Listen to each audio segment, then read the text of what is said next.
తిరుపతి లడ్డు కల్తీకి సంబంధించి పవన్ కళ్యాణ్ గారు అందరికన్నా ముందుగానే చెప్పారు. అది నిజమైంది. ఆంధ్రప్రదేశ్ ఉప ముఖ్యమంత్రి వర్యులు శ్రీ కొణిదెల పవన్ కళ్యాణ్ గారు ఏదైనా విషయాన్ని స్పందించాలంటే పక్కా ఆధారాలు ఉంటేనే స్పందిస్తారు. మిగతా నాయకుల్లాగా స్పందించే నాయకుడు కాదు ఈ మన కొణిదెల పవన్ కళ్యాణ్ గారు. ఆ రోజు డిప్యూటీ సీఎం గారు ఏ విధంగా స్పందించారో ఈరోజు క్లారిటీగా అది జరుగుతుంది. ఖచ్చితంగా మరి దాని మీద సిట్టు కూడా వేయడం జరిగింది. దాని మీద మరి క్లారిటీ మొత్తం విషయం మొత్తం ప్రజలకు అర్థమైపోయింది. వైవి సుబ్బారెడ్డి గారి పాత్ర ఉందని చెప్పి కూడా అందరూ కూడా చెప్పడం జరుగుతుంది. చిట్టు కూడా దాని మీద జరుగుతుంది. అతను రేపు మాపు కూడా ఖచ్చితంగా జైలుకి వెళ్తానికి కూడా ఖచ్చితంగా జరిగింది. ఆ రోజు పవన్ కళ్యాణ్ గారు అప్పుడు స్పందించినప్పుడు కొంతమంది ఏమన్నా చేశారు. అదే నిజమైంది ఈరోజు. అంటే దట్ ఈజ్ పవన్ కళ్యాణ్ గారు. పవన్ కళ్యాణ్ గారు పంచాయతీరాజ్ శాఖ మంత్రి మరియు అటవీ శాఖ మంత్రి, సైన్స్ అండ్ టెక్నాలజీ మంత్రిగా శాఖలు తీసుకున్నారు. పంచాయతీరాజ్ శాఖ మంత్రిగా నాకైతే పూర్తి తెలుసు. నేను ఒక గ్రామ సర్పంచ్ని, సర్పంచ్ సంఘ రాష్ట్ర అధ్యక్షుడిగా ఉన్నాను. ఆనాడు వైఎస్ జగన్మోహన్ రెడ్డి గారు 15వ వార్డు సంఘ నిధులు, సెంట్రల్ నుంచి వచ్చిన నిధులు కూడా డైవర్ట్ చేసి పంచాయతీ సర్పంచులు డమ్మీలు చేశాడు. కొంతమంది సర్పంచులు కూడా ఆత్మహత్యలు చేసుకున్నారు. పంచాయతీలు కనీసం బ్లీచింగ్ చల్లడానికి కూడా నిధులు లేక చాలా అవమానపడి, చాలా మంది ఇబ్బంది పడి అప్పులు పాలైపోయి కొంతమంది ఆత్మహత్య చేసుకున్నారు. అలాంటి సందర్భంలో పంచాయతీ సర్పంచ్ సమస్యలు పవన్ కళ్యాణ్ గారి దృష్టికి తీసుకెళ్ళాం. ఎప్పుడు మన కూటమి ప్రభుత్వం ఏర్పాటుకు ముందు తీసుకెళ్ళినప్పుడు ఆ రోజు కూడా కళ్యాణ్ గారు కూడా ఇదే మాట చెప్పాడు. మేము కూటమి ప్రభుత్వం అధికారంలోకి వస్తే 73, 74 రాజ్య సంఘ సవరణ ఏదైతే మీకు నిధులు విధులు ఉన్నాయో ఖచ్చితంగా అమలు చేస్తాం, మీకు సర్పంచులు గర్వంగా కాళ్ళు ఎత్తుకుని తిరిగేలాగా చేస్తామని చెప్పి ఆ రోజు ఏదైతే మాట ఇచ్చారో ఖచ్చితంగా అది ఇది రోజు నెరవేరింది. ఎందుకంటే 15వ వార్డు సంఘ నిధులు వచ్చిన నిధులు కూడా మరి సర్పంచుల అకౌంట్లోకి వేసి సర్పంచులు గౌరవంతో బతికేటట్టుగా ఆంధ్రప్రదేశ్లో జరుగుతూ ఉంది. కొన్ని వేల కోట్ల రూపాయలతో కూడా సీసీ రోడ్లు తెచ్చిన ఘనత శ్రీ కొణిదెల పవన్ కళ్యాణ్ గారిది. 15వ వార్డు సంఘ నిధులు కూడా వచ్చింది మామూలుగా డైవర్ట్ అవ్వకుండా ఖచ్చితంగా వచ్చిన నిధులు సర్పంచుల అకౌంట్లో కూడా పడతా ఉంది. ఈ ఘనత పవన్ కళ్యాణ్ గారికే దక్కుతుందని చెప్పి సందేహం లేదు. మరి ఆ శాఖ మంత్రులుగా చాలామంది చేశారు. అంతకుముందు చరిత్రలు చాలామంది చేశారు. ఎవరు కూడా ఎంత పగడబందిగా, ఎంత సైంటిఫిక్గా మరి చేసిన ఘనత ఎవరికి లేదు. ఆ ఘనత కొణిదెల పవన్ కళ్యాణ్ గారిది. స్వయంగా నేను చూశానండి. వైఎస్ జగన్మోహన్ రెడ్డి గారు గవర్నమెంట్లో అప్పుడు పంచాయతీరాజ్ శాఖ మంత్రిగా ఒక ఆయన ఉన్నాడు, ఆ పేరు చెప్పకూడదు. అప్పుడు జరిగే అన్యాయం మీద ఒకసారి సీఎం గారు అపాయింట్మెంట్ ఒప్పించుకొని అడిగితే ఆయన దండం పెట్టి మాకే లేదయ్యా మీకే అయిపోతామని చెప్పి చెప్పలేదు. అలాంటి మరి డమ్మీలు మరి ఆ రోజు మరి పంచాయతీ మినిస్టర్ గారు మరి పవన్ కళ్యాణ్ గారు ఈరోజు ఉన్నారంటే కేంద్ర ప్రభుత్వం ఎప్పటికప్పుడు మాట్లాడుతూ జలజీవన మిషన్ కానివ్వండి, రోడ్లు కానివ్వండి, అన్ని విధాలుగా కూడా ఎప్పటికో చేసుకుంటూ నిధులు వరదలో పారిస్తూ ప్రభుత్వం మరి ఆంధ్రప్రదేశ్లో మరి దాన్ని డెవలప్మెంట్ చేస్తున్న ఘనత శ్రీ కొణిదెల పవన్ కళ్యాణ్ గారు. పెద్దిరెడ్డి రామచంద్రారెడ్డికి సంబంధించి కొన్ని విజువల్స్ హెలికాప్టర్లో వెళ్ళి పవన్ కళ్యాణ్ గారు గగనతలం మీద మొత్తం షూట్ చేసి మీడియాలోకి రిలీజ్ చేయడం అనేది జరిగింది. అది జరిగిన తర్వాత కొంతమంది అవనివ్వండి వైసీపీ అఫీషియల్ హ్యాండిల్స్ నుంచి నువ్వు ఎంతోమంది సీఎంలు వచ్చారు, ఎవరు పెద్దిరెడ్డిని టచ్ చేయలేదు వాళ్ళ ఫ్యామిలీని, నువ్వు ఈ రోజున పెద్దిరెడ్డి ఫ్యామిలీని టచ్ చేసావు అంటే డిప్యూటీ సీఎం పవన్ కళ్యాణ్ గారిని ఉద్దేశించి నీ రాజకీయ భవిష్యత్తు అధోపాతాళమే అన్నట్టు కామెంట్ చేస్తారు. మరి పవన్ కళ్యాణ్ గారు ఈ బెదిరింపులకి భయపడతారంటారా? ఈ దేశం మొత్తం మీద ఎవరికి భయపడకుండా రాజకీయాలు చేసే ఏకైక నాయకుడు శ్రీ కొణిదెల పవన్ కళ్యాణ్ గారు. అనేక సందర్భంలో చూసాం పవన్ కళ్యాణ్ గారు తెగింపు కానీ ధైర్యం కానీ. ఈ బెదిరింపులకి ఈ మామూలుగా ఇలాంటి వాటికి భయపడే వ్యక్తి కాదు. మరి పవన్ కళ్యాణ్ గారు ఎర్రసందన మీద స్పందించారు.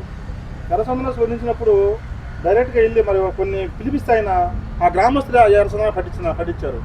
మరి ఏ నాయకుడు చెప్పినా కూడా ప్రజలు స్పందించే ఇది కాదు.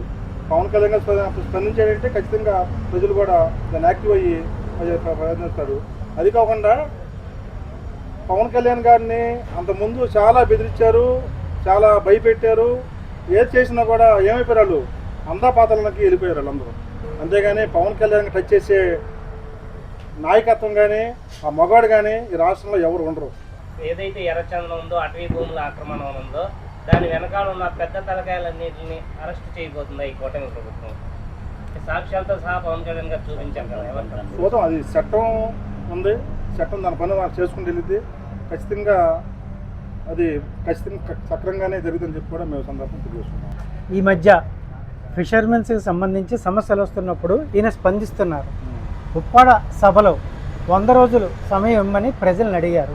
100 రోజుల సమయం తీసుకుని ఆయన పనులు చకచక చేస్తూ వస్తున్నారు అనేది ప్రజల నమ్మకం. దీని మీద మీ అభిప్రాయం? ఈ మత్స్యకారుల సమస్యల మీద మొదటి నుంచి కూడా పవన్ కళ్యాణ్ గారికి మక్కువ. మత్స్యకారులు అంటే చాలా మక్కువ అనమాట. మత్స్యకారులు ఏ సమస్య ఉన్నా కూడా, వాళ్ళు ఏ ఇబ్బందులు ఉన్నా కూడా మొట్టమొదటి స్పందించే నాయకుడు శ్రీ కొణిదెల పవన్ కళ్యాణ్ గారు. ఈ వైజాగ్లో బోట్లు కాలిపోయినప్పుడు ఎవరు ఏ నాయకుడు కూడా స్పందించరా. మరి కొణిదెల పవన్ కళ్యాణ్ గారు ఆంధ్రప్రదేశ్ డిప్యూటీ ముఖ్యమంత్రి వర్యులు మరి ఫస్ట్ స్పందించి ఒక్కొక్క బోటుకి 50,000 రూపాయలు ఇచ్చి 60 బోట్లకి 30 లక్షల రూపాయలు సొంత నిధులు ఇచ్చిన ఘనత పవన్ కళ్యాణ్ గారు. అలాగే ఈ అగ్నికుల క్షత్రియులకు సంబంధించిన సమస్య కూడా అంతర్వేద దేవాలయం ఉంది. రథం తగినప్పుడు ఫస్ట్ స్పందించింది పవన్ కళ్యాణ్ గారు. అలాగే మత్స్యకారులు పట్టుకొట్టి జీవో ఒకటి ఉంది, 217 జీవో ఒకటి. అది నెల్లూరులో మరి దాని ఒక సభ పెట్టి దాని మీద మత్స్యకారులు గంగమ్మ ఒడి నుండి వేరు చేసే విధానం ఆ రోజు జగన్మోహన్ రెడ్డి గారు 217 జీవో తీసుకొచ్చాడు. ఆ జీవో స్పందించి ఆ జీవో చింపేసి మరి ఆ ప్రభుత్వం రాగానే ఆ జీవోని రద్దు చేస్తామన్నారు. ఖచ్చితంగా కూటమి ప్రభుత్వం రాగానే ఆ జీవోని కూడా రద్దు చేసిన ఘనత శ్రీ కొణిదెల పవన్ కళ్యాణ్ గారి, ఆంధ్రప్రదేశ్ ముఖ్యమంత్రి వర్యులు నారా చంద్రబాబు నాయుడు గారు. అంటే మత్స్యకారులు అంటే ఆయనకి ఎల్లలేని మక్కువ. ఫస్ట్ ఆయన ప్రచారం మొదలుపెట్టింది కూడా గంగమ్మ తల్లిలో వెళ్ళి దాంట్లో మునిగి స్నానం చేసి ప్రచారం కూడా మొదలుపెట్టారు. అలాంటి నాయకుడు ఉండటం రాష్ట్రం మొత్తం మీద చూస్తున్నాం. మత్స్యకారులకి చాలా ఒక వరవని కూడా ఈ సందర్భంగా చెప్పవచ్చు. ఆ విధంగా కూడా ఇలాంటి నాయకుడు రాష్ట్రానికి నాయకత్వం వహించాలని కూడా మత్స్యకారులు ఎదురు చూస్తున్నారు. ఖచ్చితంగా ఫ్యూచర్లో జరగాలని కూడా కోరుకుంటున్నారు. స్థానిక సంస్థల ఎన్నికలకి జనసేన పార్టీ కూటమి ప్రభుత్వంలో భాగమైన వ్యూహం ఎలా ఉంది? సర్పంచుల సంఘానికి అధ్యక్షుడిగా మీకున్న అనుభవాన్ని బట్టి పార్టీ పరిస్థితి ఏ స్థాయిలో ఉంది, ఎలా దాని ప్రణాళికలు ఉన్నాయి? వైఎస్ఆర్సీపీ గవర్నమెంట్లో కూడా జనసేన కార్యకర్తలు సర్పంచులుగా, ఎంపీటీసీలుగా చాలామంది ఎన్నికయ్యారు. అప్పుడు ఎవరు కూడా నామినేషన్ వేయడానికి భయపడే రోజుల్లో కూడా జనసేన కార్యకర్తలు సర్పంచ్గా ఎంపీలుగా ఎన్నికయ్యారు. ఎందుకంటే మా నాయకుడు చూసే కార్యకర్తలు కూడా ధైర్యం పోరాటంతో ముందుకెళ్తారు.